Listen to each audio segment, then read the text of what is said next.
తెలంగాణ రాష్ట్ర పౌర సమాచార శాఖ Telangana union of working journalist దానికి అనుబంధంగా పనిచేస్తున్న వీడియో జర్నలిస్ట్ యూనియన్ ఆధ్వర్యంలో లాక్డౌన్ కారణంగా ఆర్థిక స్తోమత లేక సతమతమవుతున్న స్థానిక ప్రింట్ మరియు ఎలక్ట్రానిక్ మీడియా కాంట్రిబ్యూటర్లకు press academy chairman Allam Narayana చేతుల మీదుగా నిత్యావసర సరుకులు అందజేశారు। ఇందులో భాగంగానే V3 news channel chairman doctor Kacham Satyanarayana Gupta union ప్రతినిధులకు 500 శానిటైజర్లను అందజేశారు। ఈ కార్యక్రమంలో ఆందోళన ఎమ్మెల్యే క్రాంతి కిరణ్ తో పాటు యూనియన్ ఉపాధ్యక్షులు రమేష్ చారి, రాష్ట్ర ప్రధాన కార్యదర్శి ఆస్కాని మారుతి సాగర్, టెంజు రాష్ట్ర అధ్యక్షులు సయ్యద్ ఇస్మాయిల్, రమణ కుమార్లతో పాటు వీడియో జర్నలిస్ట్ యూనియన్ ప్రతినిధులు నాగరాజు తదితరులు పాల్గొన్నారు।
వైద్యులు, పోలీసులు, ఇతర ప్రత్యేకంగా ఉండే వ్యవస్థలు ఏవైతే ఉన్నాయో వాటితో పాటుగా ఈ కష్టకాలంలో, కరోనా కాలంలో ముఖ్యమంత్రి కేసీఆర్ లాంటి వాళ్ళ పిలుపు అందుకొని 24 గంటలు ఒక అత్యవసర సర్వీస్గా పనిచేస్తున్న మీడియాని ఆదుకోవాల్సిన పరిస్థితి ఉన్నది। ఎందుకంటే చాలామందికి జీత వేతనాలు లేవు।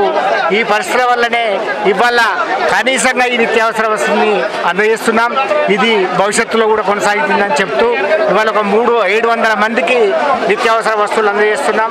10 కిలోల బియ్యము, తర్వాత ఒక్కొక్క లీటర్ చొప్పున ఆయిల్, తర్వాత పప్పులు, ఇట్లాంటి నిత్యావసర దినుసులన్నింటినీ వాళ్ళు అందజేసినాం।